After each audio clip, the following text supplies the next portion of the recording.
Things I'll never do for a man again. From your favorite 37-year-old, almost 38-year-old TikTok mommy. Let's go. If you guys watch my page and wonder, how does she know these things? It's because I've made every mistake in the book and had to learn how to not make them. So let me tell you all of the things I would never do again. Number one, and I cannot stress this enough, I will never go 50-50 with a man ever again. Here's what's going to happen if you go 50-50. Number one, he's going to have extra money. When men have extra money, they use that on extra girls. If you don't want to believe that, stay in Delulu land, but it is 100% true. Extra money, extra girls. Learn that, accept that, don't do that. Number two, I will never forgive cheating. Once a cheater, always a cheater. Forgiving the cheating is his excuse to do it again. Every time. Every time. Number three, I will never let a man convince me he knows what looks good on me more than I know, i.e., makeup, hair, the way to dress. Never. They are sabotaging you. I swear to God, don't do it. Number four, I will never let a man tell me I don't need to work. Listen, I understand the concept behind this, and in an ideal world, this is how it should be, especially if you have kids. It is extremely difficult. But what's going to happen is he's going to use that against you. Eventually, a fight will come or some kind of discourse between you guys, and he will be like, you can't say anything because I am the breadwinner. I work and you don't. You stay home and do nothing all day. And we both know that's not true. Staying home is actually freaking harder, okay? Child interaction for 24 hours straight is torture. Finally, number five, I will never let a man tell me I don't need a treatment that I have myself looked into and know that I need. Men don't know what's real and what's fake. They don't know what they want. I swear on God on this, okay? 99% of the time, they will see a woman with like mascara and blush and probably like a tinted moisturizer and be like, oh my God, she's so natural. That looks so good.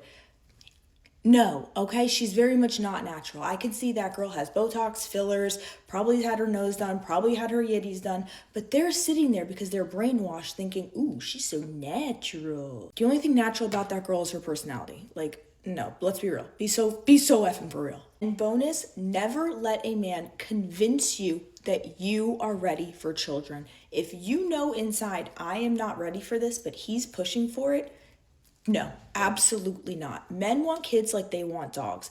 They conceptualize it as this thing, this playmate, okay? They don't understand all the work that goes behind it. I guarantee you, if you are not ready, you're going to be crying yourself to sleep. Actually, more than just everyone is every night, okay? It is very hard. And if you are not ready, if you are not in a place where you can financially take care of that child and do everything on your own, if he leaves, don't do it. This is a trap.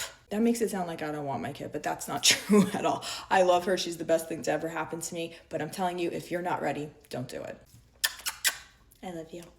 Welcome to things that you should never do for a man before he's actually your man.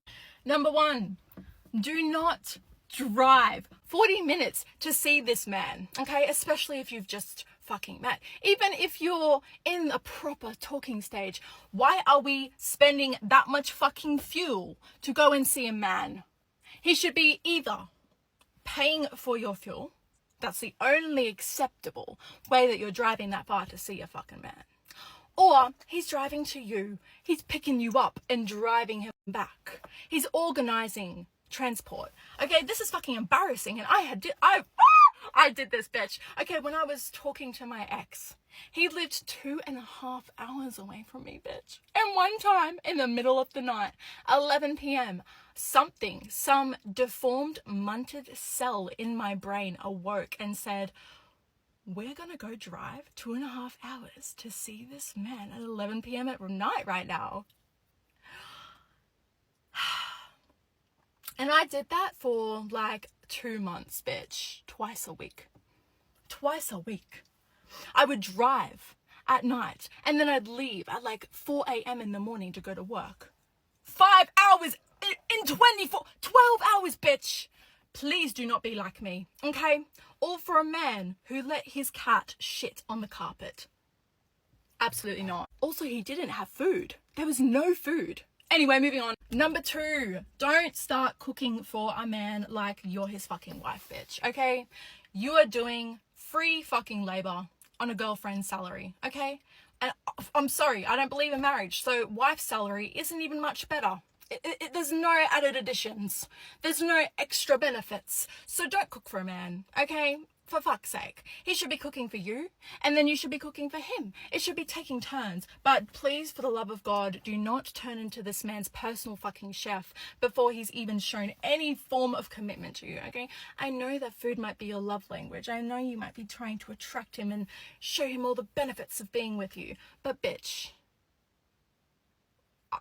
we are against free labor here, and that is one of them. No. Cook for a man only if he pays for your week's worth of groceries, bitch.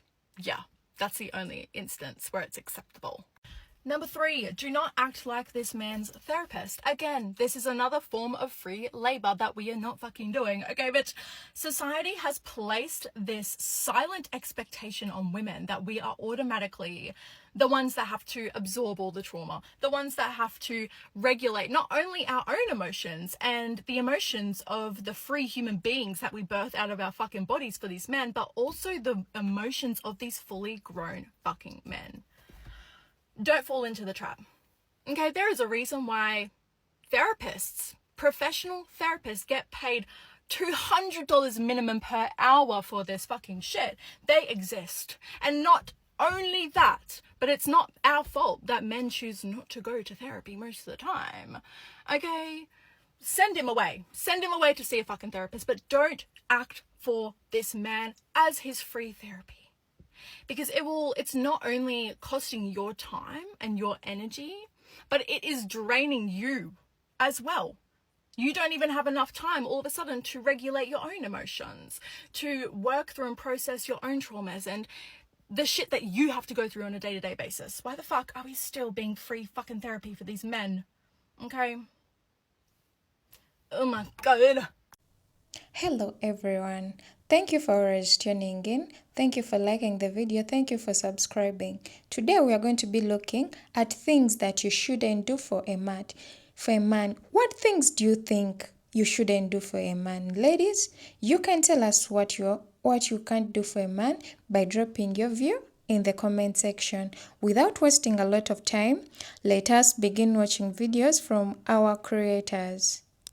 Here are some things that you should never, ever, ever, ever do for a man. It's not going to end well. Don't do it. If I catch you doing it, I will tell you off. But yeah, no judgment. We're all learning, ladies. So let's get into it. Long engagements. There are almost no circumstances that this ever makes sense. However, if you are of grown adult age, baby, why are you being engaged for 9 years?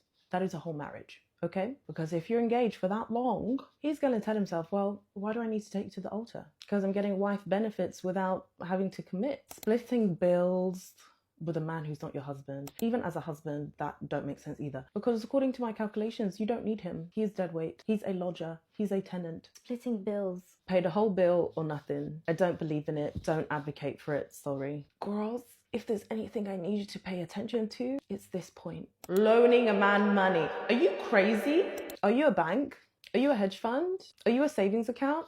Girl, baby, do you know how serious it is loaning someone money? What if he defaults? It's highly likely he's going to default. Why? Because he's demonstrating to you that he has no financial literacy or, importantly, financial discipline.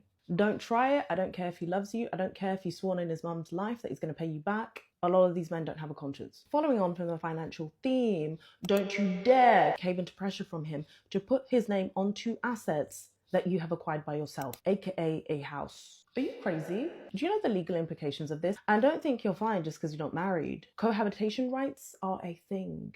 Are we mad? Sharing your location with a man. Find my on your phone? No, because why are you allowing a man to track you? Are you a dog? I don't want you to be listening to all of this. Oh, he's just so protective. This is abuse. This is early stage abuse. When they say there were signs, these are one of the signs, okay? Never, ever, ever, ever, ever, ever perform for a man's family. Nothing wrong with getting to know. Nothing wrong with putting your best foot forward. But doing a whole acrobatics For a family you can't stand anyway. Because last time I checked, we're not at the fucking circus. Any associated humiliation rituals? Fuck no. No. And if that means that it makes the relationship end, so bloody be it. Letting a man dictate what you wear, what you smell like, what you look like, what you do. Baby, are you a dog? This is the running theme. Are you a dog? It always makes me cringe when I hear baby girls say, He just likes me to be natural. You know, he doesn't like me with all that makeup. who fucking cares what he wants? What do you want? Again, this is abuse coded. Girls, this is abuse coded. No, it's not a good indicator. And last but not least, never give up your financial independence. I get it. With the seasons of life, this may not always be easy. I get it. But at least let's aim for this, because I will tell you today, by removing your financial independence, you are removing your safety net. You are removing your insurance policy. Even if it's just a little bit of pocket money, a little bit of chicken change, have it and keep it secretly. It's not everything that you need to be telling your partner. I'm sorry, sis. Call me toxic. The worst thing you can be for a man is convenient. Despite popular belief, if you're going to be convenient, you might as well call it a day, because they're going to take you for granted. Men fall in love with inconvenient women. Amazing, lovely, kind, but inconvenient women who know their own boundaries and their opinions. The best way and the best thing not to do to never be convenient is, before you've married him and before you guys have formed a relationship, is to move in with him and pay the rent. You know why? You know why you should never move in with a guy and pay the rent? Move in with him and don't pay the rent, fine. That might save you some money, you know, do you. But if you are going to move in and pay the rent, you're going to get yourself stuck in a situation where you are convenient to him. You're not going to know if he's really into you and willing to marry you and willing to, you know, wanting to have a family life with you. You're not going to know that, because he might just be with you for the 5 years that he needs to share rent with somebody. And it just might be a little convenient for both of you, unless you're fully aware. But I hate to see it. I hate to see women 7 years into a relationship where they've shared rent and shared mortgages and shared all that stuff, and then he goes and marries Martha within 5 months when you've been waiting for him for 7 years. It's because you've made yourself convenient, and he's not going to leave you until he's not interested in you, because you're too damn convenient. So be wise. Don't be convenient. He would have left you straight away, and you wouldn't have wasted the 7 years. Ladies, these are the things that you should never do for a man. The very first thing is never give up your life for a man. In here, I mean education, chasing your dreams. A man who truly loves you, a man will always encourage you to do what you feel like you want or that you want to achieve in life. Then the second is don't tolerate disrespect, because don't believe that love is endured. Don't believe that disrespect should be endured in a relationship. No, don't do that. Please value yourself first. Then the third is don't depend on a man financially, whether rich or poor. Be financially independent. At least you should have a skill, or you should have some small job that gives you a source of income. Don't depend entirely on a man financially. Then the third is don't beg someone to love you, or don't compete for love for someone. If that person really loves you, the relationship will be mutual. It is not one-sided. Don't do that, please. That is all I had for today. Please, you can keep posted. Subscribe to the channel in order to watch other interesting stories. Thank you.